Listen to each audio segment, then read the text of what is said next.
ఇంతలోనే విపత్తు వచ్చింది. గోదావరి నది ఉప్పొంగింది. దానివల్ల అటు వెస్ట్ గోదావరి, ఈస్ట్ గోదావరిలో చాలా ప్రాంతాలు ముంపుకు గురయ్యాయి. చాలా గ్రామాలు ముంపుకు గురై ప్రజలు చాలా అవస్థలు పడుతున్నారు. మీరందరూ సజీవ సాక్షులు. గతంలో కూడా మీరు పనిచేశారు. గత 5 సంవత్సరాలు ఎప్పుడైనా ఒక విపత్తు వస్తే, ఎప్పుడైనా వరదలు వస్తే ముఖ్యమంత్రి ఎప్పుడైనా సరే రివ్యూ తీసుకుని అధికార యంత్రాంగానికి అలర్ట్ చేసినటువంటి రోజు ఒక్కటైనా ఉందా? ఆ రోజు 5 సంవత్సరాల్లో ఒక మంత్రి అయినా, ఒక అధికారి అయినా గ్రామాలకు వెళ్లి పేదవాడికి పలకరించినటువంటి దాఖలాలు ఎక్కడైనా ఉందా? మొన్న ఎప్పుడైతే భారీ వర్షాలు వస్తాయి, గోదావరి నదికి విపరీతంగా వరదొస్తుందని తెలిస్తే మా విపత్తుల శాఖ మంత్రి శ్రీమతి అనిత గారు జూమ్ లో కాన్ఫరెన్స్ తీసుకుని కలెక్టర్లకు అలర్ట్ చేశారు.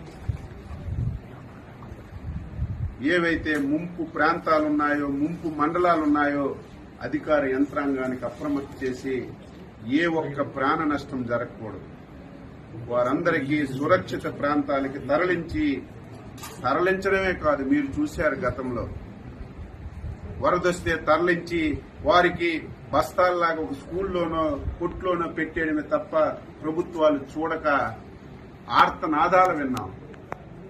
మాకు భోజనం అందడం లేదు, పిల్లలకు పాలు అందడం లేదు, సకాలంలో నీళ్లు లేవు, టాయిలెట్స్ లేవని. ఈ 5 రోజుల్లో ఎక్కడైనా ఒక వార్త వచ్చిందా? భోజనాలు పెట్టాం, పిల్లలకు పాలు ఇచ్చాం, వాటర్ ఇచ్చాం. వాళ్ళు మళ్ళీ నార్మల్ గా వచ్చి ఇంటికి వెళ్లేసరికి 3,000 రూపాయలు పరిహారం కూడా ఇచ్చి వాళ్ళందరికీ న్యాయం చేశాం. నిన్న ఈ రోజు ఈ 2-3 జిల్లాలు తిరుగుతుంటే గత ప్రభుత్వం పాపాల వల్ల ఏవైతే పురాతనమైనటువంటి కాలువలున్నాయో, గెడ్డలున్నాయో 5 సంవత్సరాలు గాలికి వదిలేశారు. కనీస స్థాయిలో మెయింటెనెన్స్ చేయలేదు. కనీసం ఒక తట్టిడి మట్టి తీసి ఆ కాలువలో ఉన్నటువంటి అడ్డు కూడా తీయకపోవడం వల్ల నిన్న వచ్చినటువంటి వరదలకి ఆ కాలువలు పొంగి వేల ఎకరాలు రైతు పెట్టినటువంటి పంట పూర్తిగా నాశనం అయిపోయింది. నిన్న ఈరోజు చంద్రబాబు నాయుడు గారు అసెంబ్లీలో ప్రకటించారు, మా మంత్రుల బృందానికి పంపిస్తున్నాం, నష్టపోయినటువంటి రైతాంగానికి పలకరించడమే కాకుండా ఎవరైతే పునరావాస కేంద్రాల్లో ఉన్నారో వాళ్ళ దగ్గరికి వెళ్లి వాళ్ళకి అన్ని సదుపాయాలు అందుతున్నాయో లేదో చూసి రైతాంగానికి ఏ విధంగా మళ్ళీ సహకారం ఇవ్వాలో అన్ని తెలుసుకొని నాకు చెప్పండి.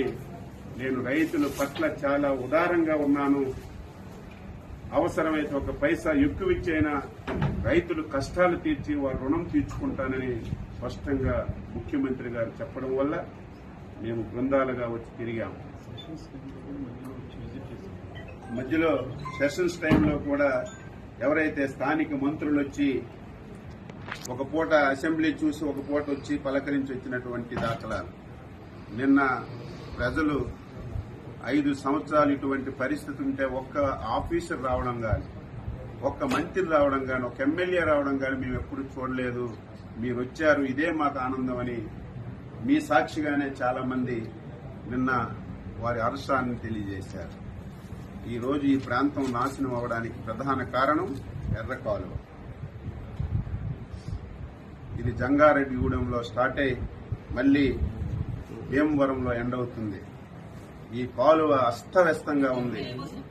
ఈ కాలువ వల్ల సుమారుగా 20 నియోజకవర్గాల్లో ప్రతి సంవత్సరం చేతికొచ్చిన పంట పోతుంది, పెట్టుబడి పెట్టిన పంట పోతుంది. ఈ కాలువని శాశ్వతంగా ఈ సమస్యని పరిష్కరించాలని ఒక ఆలోచన చేస్తున్నాం. అందుకే జిల్లా యంత్రాంగానికి చెప్పాం, తాత్కాలికంగా ఏవైతే గుంతలు పడ్డాయో ఆ గుంతలన్నీ పూడ్చమని చెప్పి ఆదేశాలు ఇచ్చాం. టెంపరీగా రేపు డిసెంబర్కి మళ్లీ వ్యవసాయం పెట్టుకోవడానికి ఎక్కడైతే ఈ స్లూయసెస్ పోయాయో, తలుపులు పోయాయో దాని గురించి ఒక ఎస్టిమేషన్ చేయమని ఆదేశాలు ఇచ్చాం. మళ్లీ ఈ 2 జిల్లాల మంత్రులు ఎమ్మెల్యేలు అందరం కూర్చొని ఇరిగేషన్ అధికారులతో సమావేశం పెట్టి ఈ ఎర్ర కాలువకి శాశ్వత పరిష్కారం కింద మోడరైజేషన్ చేయడానికి ఎంత డబ్బైనా సరే చంద్రబాబు నాయుడు గారి దృష్టిలో పెట్టి ఈ 5 సంవత్సరాల్లో శాశ్వత పరిష్కారం చూపి స్వతంత్రం వచ్చి నుంచి పడుతున్నటువంటి ఈ బాధని తొలగించాలని చిత్తశుద్దితో అంకిత భావంతో పనిచేస్తామని చెప్పి సందర్భంగా తెలియజేస్తూ